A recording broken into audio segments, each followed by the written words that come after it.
چیزوں سے افضل کیا ہے؟ استقامت۔ رب کریم اپنے پاک کلام میں ارشاد فرماتا ہے کہ ان لوگوں میں سے مت ہو جانا جن لوگوں نے اللہ کی یاد کو، اللہ کو بھلا دیا، اللہ کو بھلا دیا۔ اللہ تعالیٰ کو جب بندہ بھلا دیتا ہے، ایک شخص دنیا میں آیا اور دنیا میں آنے کا اللہ نے مقصد دیا، جب انہوں نے اپنی ذات کا مقصد نہ پہچانا، اپنی ذات کو فراموش کر دیا کہ میں آیا کیوں؟ میری بات سمجھ رہے ہیں آپ لوگ؟ ہر چیز کا کوئی نہ کوئی مقصد ہے نا، تو تخلیق انسانیت کا بھی مقصد ہے۔ اللہ کریم نے انسان کو ایک پانی کی بوند سے، ایک ناپاک قطرے سے خوبصورت کر کے بنایا، سوہنا کر کے بنایا، چہرہ خوبصورت بنایا، آنکھیں پیاری کر کے بنائیں، پورا جسم سلامت دیا۔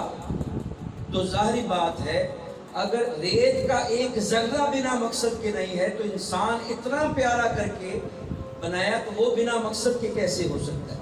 تو قرآن یہ بات کہہ رہا ہے، رب فرما رہا ہے کہ ان لوگوں میں سے مت ہو جانا جنہوں نے اللہ کو بھلا دیا اور وہ خود فراموش ہو گئے، اپنی ذات کو وہ اپنی ذات کو کی پہچان بھول گئے، اپنی ذات کا مقصد بھول گئے، وہ خود فراموش ہوئے۔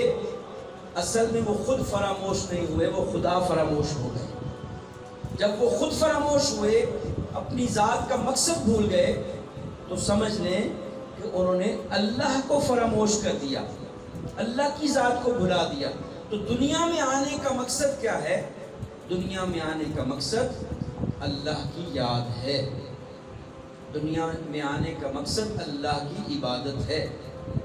آپ دیکھیں ایک شخص، اس کا 6 فٹ قد ہو، نشیلی آنکھیں ہو، خوبصورت چہرہ ہو اور جسم فربا ہو، اس کے جسم کا روب ہو، دبدبا ہو، ہر بندہ دیکھنے والا کہے گا یار کتنا خوبصورت انسان ہے، کتنا پیارا قد ہے اس کا، قد کاٹھی اس کی اچھی ہو۔ تو جب آپ دور سے دیکھیں تو اس کی قد کاٹھی دیکھ کے، اس کا جسم فربا دیکھ کے، اس کی آنکھیں دیکھ کر، چہرہ دیکھ کر آپ خوش ہو جائیں، تو اچانک جب وہ قریب پہنچے تو پیچھے اس کے کمر کی طرف نظر جائے تو لکھا ہو کہ یہ شخص جس کو بھی جہاں کہیں بھی ملے تو اس پتے پر پہنچا دے، تو کیا کیفیت بنے گی؟ پھر کیا جذبات بنیں گے کہ پہلے دور سے دیکھا حسین جوان قد کاٹھی والا، جب قریب آیا تو کمر پہ پیچھے اس کے ایڈریس لکھا ہوا ہے، پورا ایڈریس لکھا ہوا ہے کہ یہ بندہ جہاں کہیں بھی ملے تو اس کو اس کے گھر اس ایڈریس پہ پہنچا دینا۔ تو کیا جذبات کیا ہوں گے، کیفیت کیا ہوگی کہ یار یہ تو اپنے آپ کو بھی نہیں پہچان پا رہا، اس کا تو دماغ بھی کام نہیں کر رہا، اس کا تو ذہن بھی کام نہیں کر رہا، یہ تو اس قابل بھی نہیں ہے کہ گھر سے نکل پڑے تو خود گھر پہنچ جائے۔ تو دماغی طور پر وہ کیا ہے؟ وہ فیل ہے، مفلوج ہے، وہ بیکار ہے۔ اسی طریقے سے جب کوئی شخص اللہ کا ذکر کرنے والا ہوتا ہے تو میرے دوستو وہ کامیاب ہوتا ہے، اور جب وہ اللہ کے ذکر کو فراموش کر دیتا ہے، اللہ کے ذکر سے روگردانی کر دیتا ہے، تو اللہ تعالیٰ اور کچھ بھی نہیں چھینتا۔ شب و روز ویسے ہی گزرتے ہیں، دن رات ویسے ہی گزرتے ہیں، سورج ویسے ہی طلوع ہوتا ہے، شامیں ویسے ہی گزرتی ہیں، اگر چھین لیتا ہے تو اللہ تعالیٰ قلبی سکون چھین لیتا ہے، چھین لیتا ہے تو رزق کی برکتیں چھین لیتا ہے، چھین لیتا ہے تو باطن کا سکون چھین لیتا ہے۔ تو جس کے پاس ہر چیز موجود ہو، کھانا پینا بھی ہو، دولت بھی ہو، گاڑی بھی ہو، بنگلہ بھی ہو، واہ بھی ہو، اور قلبی سکون نہ ہو، قلبی سکون نہ ہو، تو میرے دوستو کہ اس کی جو جتنی ساری چیزیں ہیں، جائیداد، بنگلہ، گاڑی، پیسوں کی ریل پیل، ہر چیز بیکار ہے۔ اس سے لاکھ درجے، کروڑ درجے وہ انسان افضل ہے کہ جو چھاپی لگاتا ہے، جو ریڑی لگاتا ہے، حلال روزی کماتا ہے، لیکن وہ 5 وقت اللہ کی بارگاہ میں سجدے کرتا ہے، وہ 5 وقت نماز پڑھتا ہے، وہ اللہ کا ذکر کرتا ہے۔ اور جب اللہ تعالیٰ کو کوئی بندہ پسند آ جائے، اس کا کوئی عمل پسند آ جائے، تو اللہ تعالیٰ کیا کرتا ہے؟ اللہ تعالیٰ اس کو اپنے بندوں کا رستہ دکھاتا ہے۔ اللہ تعالیٰ اس کو،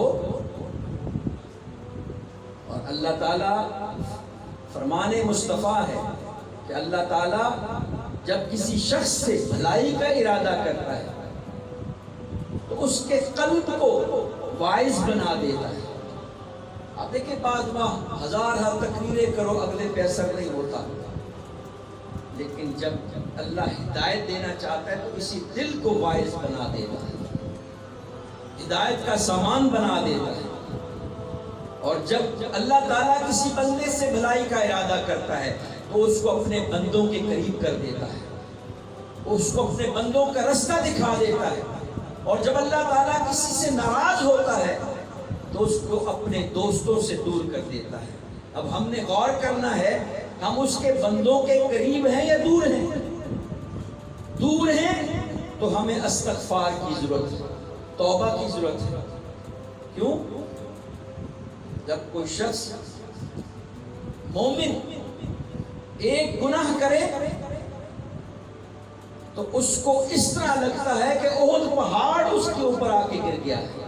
مومن اگر خطا کرے، اور جب منافق جو اللہ کے ذکر سے غافل ہے وہ گناہ کرے تو اس کو وہ گناہ جیسے مکھی بیٹھ جائے، تو آپ ہاتھ کے اشارے سے ایسے کرتے ہیں تو مکھی جو ہے ایک دم اڑ جاتی ہے، اس کو گناہ مکھی کی طرح لگتا ہے۔